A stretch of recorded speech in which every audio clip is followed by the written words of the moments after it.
In today's video, the LEGO Star Wars helmet collection grows by two because left to right, we have every single LEGO Star Wars helmet collection ever made. And you probably are thinking, Christo, where the heck is Captain Rex? Well, I forgot I didn't have him, so I just ordered him. And he's on his way. But keeping that in mind, this is still every single one of the LEGO Star Wars helmet collection with the new addition in the right corner of Kylo Ren and Jango Fett. Now, we thought the Star Wars helmet collection was coming to an end, but here in March 2025, we saw the AT-AT driver get released and continue down the line. And in today's video, we're going to be doing a deep review of the Kylo Ren and Jango Fett helmet. Both of these new helmets are going to come at a price tag of $70. Jango Fett comes with 616 pieces versus the Kylo Ren, who feels a lot smaller, and we'll digest that here in today's review video, but comes at 529 pieces, which is actually, believe it or not the lowest piece count. As you can see, the Scout Trooper just a little bit ways to the left is the lowest one that I'm seeing that has been made at 471 pieces. And in all truthfulness, I think the Scout Trooper is one of the better looking helmets that has been made. And I'll be also truthful, I think the Kylo Ren is just a little bit off. I feel like it's missing something, even though it comes with some cool prints. But anyways, let's dive straight on into it. Starting with the boxes, they do have the same color scheme here in the bottom corner, calling out the set number as well as the pieces, and then the 18+ line. However, I want to call out the sense that the color and shading of the bricks for that pattern is similar to what we've seen in the years past. We've seen some other ones, which I think is a little bit odd, that are discolored. And I don't know if that's like a misprint in the box or anything, and something I really haven't seen other creators talk about. So I just want to bring that to attention. Regardless, the set number for Jango Fett is going to be 75408. Kylo Ren will be 75415. I think the Jango Fett box looks tremendously better. He just looks a little bit more full and like zoomed in on the box, versus Kylo Ren, he feels a little bit thin. Like his helmet piece just feels thin. Like Jango Fett has like the right roundness to him, and overall it just looks better. But we'll get into those details as we go ahead and open these sets up. Now, my copies both have the not for sale sticker on here, as these were both gifted over by the LEGO group. So a massive thank you to LEGO. Your boxes will not have this sticker placed right there. However, the Kylo Ren tin has some call outs of different depictions of Kylo Ren from the movies films.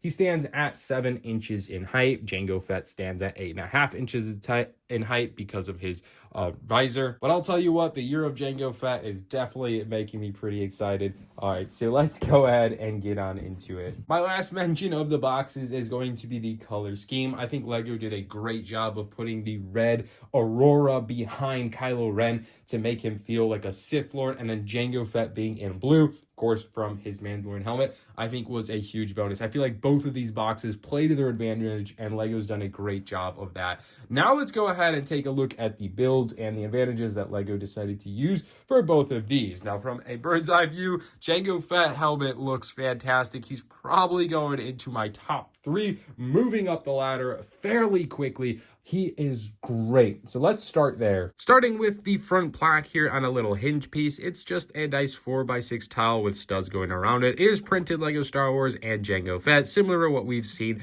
with the other plaques in previous sets. You'll also notice this entire border around his top featuring his helmet pieces. Now, these are sadly all sticker elements, so it really goes around the entire headpiece and makes up, I think, if I'm not mistaken, 14 total stickers, maybe 15, but that entire piece ratio there is all stickers. His visor piece does move up and down, adding the playability feature into it, and I still think overall it does the job. I think one of the features that plays to Jango Fett the most is just the scale and like roundness of his head. There's something about him that looks super clean and sleek, even from like the indentations of his Mandalorian mask and the blacked out section to depict, where his eyes would go. I think just looks good. I think LEGO did a good job. They have these vent pieces here, probably ability for the character to breathe inside of that mask. And probably one of the best features of all is that you get a brick built stand, like all the other Star Wars helmets, to display this piece in your collection, not needing additional pieces or aftermarket stands.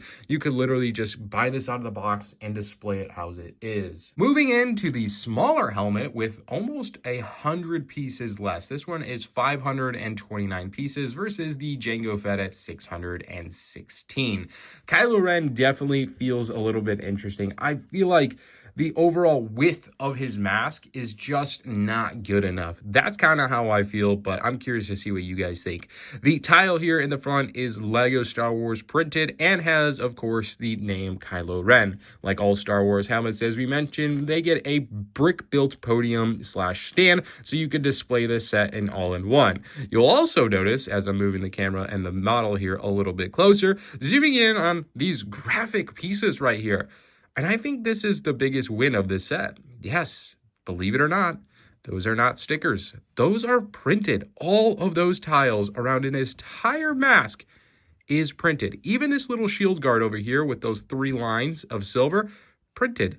Yeah, well done, Lego there. Well done. So for that, that's why this set moved up at a little bit higher ranking, just because of getting all of those unique prints and not having to deal with stickers. I feel like if they did stickers, this would have took this set from, the score that it would have gotten, probably -5. Here is a side view of Kylo Ren. I feel like from this perspective, the overall helmet shape looks really good. I think it's a little bit more accurate to the model used in the shows. And I think it looks like a proper mask. Even the back piece here, I think it's just the right height coming up so you would actually see his hairline. I think that is a good touch. All the studs on top make it for the sense that hey, this is just a nice little round helmet. All truthfully, the details go into the front of this where you get the front mask piece coming into the shape. It is rounded over, has all the printed tiles, and then the indentation of where the eyes would go for Kylo Ren to look out of. Don't know if we ever saw an inside view, but this is the bottom of what the Star Wars helmets kind of look like. Kylo Ren has the red studs, Jango Fett has the blue studs,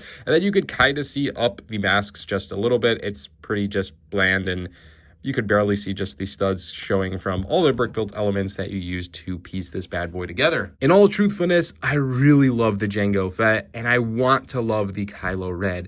There's just something about him, and I think it's when you look at the straight end view that he feels a little bit off. But when you give him a side view, I feel like, or maybe a little bit of an angle to him, I feel like the character really comes to life together. But in comparison, when you have this Jango Fett here, which is a little bit more rounded, it just looks a little funny. But a massive thank you to Lego for sending these 2 sets over for review.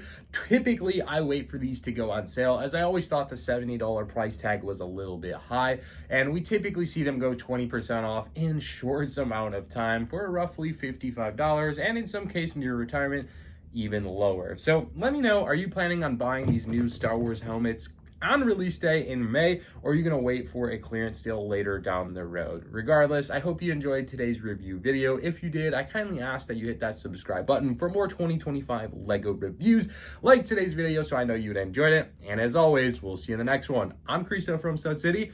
We'll see you in the next Lego Star Wars review.